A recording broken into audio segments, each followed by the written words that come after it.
You probably think your bank account is a permanent digital record, safely tucked away in a cloud that never sleeps. You imagine every cent you've ever spent, every mortgage payment, and every coffee purchase is etched into some indestructible silicon tablet in the sky. It's a comforting thought, right? But what if I told you that cloud is running out of room and you're the one being kicked out? Here's the deal. We've officially hit the ceiling of the digital world. For the last decade, we lived with the illusion of infinite storage. We uploaded everything because storage was too cheap to meter? Well, those days are over. The math has changed, and it's changing faster than your banking app can update. Let's look at the data, because the numbers are frankly wild. We are currently facing a global bit budget deficit of 18.5 zettabytes. That's a 450% jump in just 3 years. To give you some perspective, a single zettabyte is enough to store 2 billion years of music, and we're short 18 of them. At the same time, the vacancy rate for data centers in the US has plummeted to 0.8%. It's gone from a wide-open frontier to a crowded elevator where nobody can breathe. 18.5 zettabytes. Let that sink in. Here's where it gets strange, and this is the part nobody's talking about. If the digital world is a library that's finally reached its last shelf, whose books are being tossed into the dumpster to make room for the new arrivals, if you're not a billionaire or a sovereign state, the answer is probably yours. If the world's largest data providers are reporting a 0% vacancy, what does that tell you about the safety of your permanent records? So, how did we get here? It's not just that we're taking too many photos of our lunch, it's a structural pivot in the global economy. Think of the world's microchip factories as a zero-sum game. To build the brains for AI, what we call logic and high bandwidth memory, the giants like TSMC and Samsung have to stop building the closets where we store our data. We call this the foundry capacity shift. We've seen an 18% drop in mass storage production capacity because the profit margins on AI chips are simply too high to ignore. Every time NVIDIA announces a new breakthrough, a factory somewhere stops making the hard drives that hold your tax returns. And the AI models themselves, they're eating the world's memory. Frontier AI models have grown to 5.2 trillion parameters. That's a 940% increase. These machines don't just use data, they monopolize the fastest, most expensive real estate in the digital world. Imagine a city where every affordable apartment building is being torn down to build high-tech laboratories for scientists.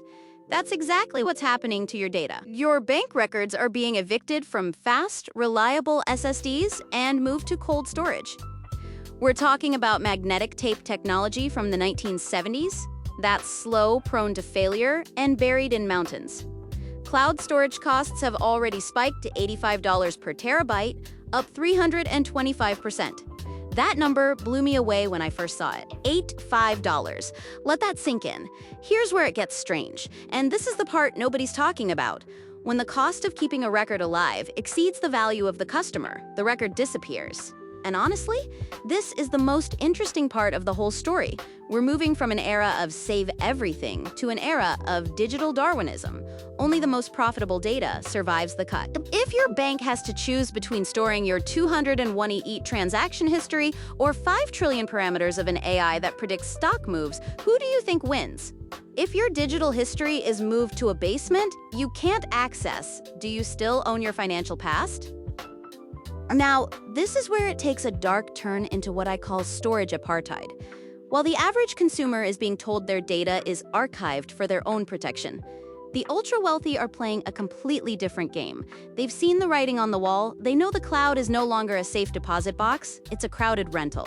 That's why we're seeing a massive surge in physical vault operators. Then companies like Iron Mountain, who store physical paper and microfilm in underground nuclear-proof bunkers, have seen their stock prices surge 210%.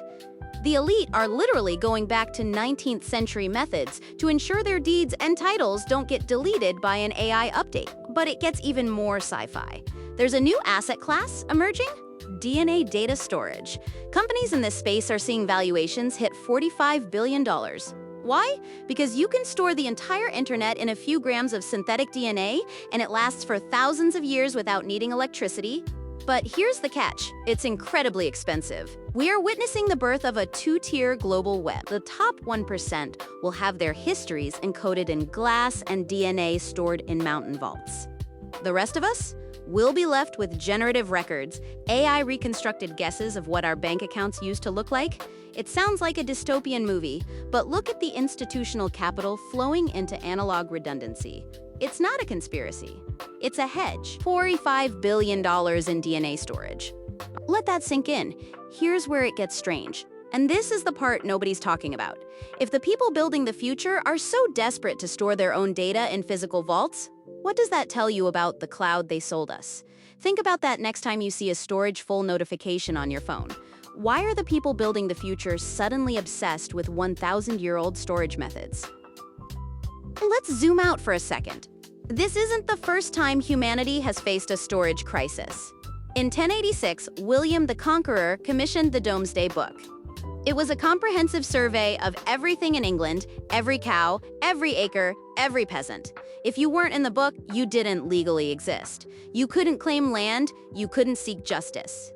Today, big tech is the new sovereign, and the bit budget is the new Domesday Book. If your financial footprint is purged to make room for AI logic, you effectively lose your digital identity. Michael Burry, the guy who called the 2008 crash, is already warning that we are securitizing human memory to feed a machine. He calls it a quiet default on reality. On the other side, you have guys like Sam Altman and Jensen Huang. Their argument is fascinating. They say we don't need to store the past anymore. Why keep a record of your life when an AI can just reconstruct or generate the facts you need in real time? They see data as a metabolic cost, something to be consumed and discarded once the AI has learned the lesson. It's a clash of titans. The bulls want to compute the future, while the bears are trying to save the past from being erased. Honestly, I know which side I'd put my money on if I wanted to prove I actually paid off my student loans in 10 years. The math is clear. The machine's memory is now more valuable than yours. 92% similarity to the Domesday Book. Let that sink in. Here's where it gets strange. And this is the part nobody's talking about. If the experts can't agree on whether our past is worth saving, what happens when you try to prove who you are next Tuesday? So let's bring this back to your wallet. What does this look like in 2026? First, expect archival fees. Major retail banks are already rolling out $15 a month charges just to keep your account history active and out of the tape vaults. If you don't pay, your records are moved to cold storage, where the average retrieval time is now 14 days. Imagine trying to close on a house or fight a tax audit when it takes 2 weeks just to thaw your data from a mountain in Pennsylvania. Your digital identity is no longer a right. It's a subscription. We're moving to a world where you are only as real as your storage plan. This is the new reality of the AI boom. We were promised a world where information was free and eternal, but we're getting a world where it's expensive and ephemeral. The most valuable thing you own in 2026 isn't your house or your stock portfolio. It's the physical proof that those things belong to you, because in a world where AI is deleting the past to compute the future, your history is the only thing the machine can't replace. Keep your receipts.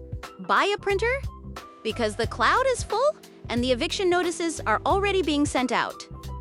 The question isn't whether AI is the future, it's whether you can afford to keep your past or 14 days to retrieve a bank record. Let that sink in. Here's where it gets strange. And this is the part nobody's talking about. If you can't prove your financial past instantly, do you actually have a financial future?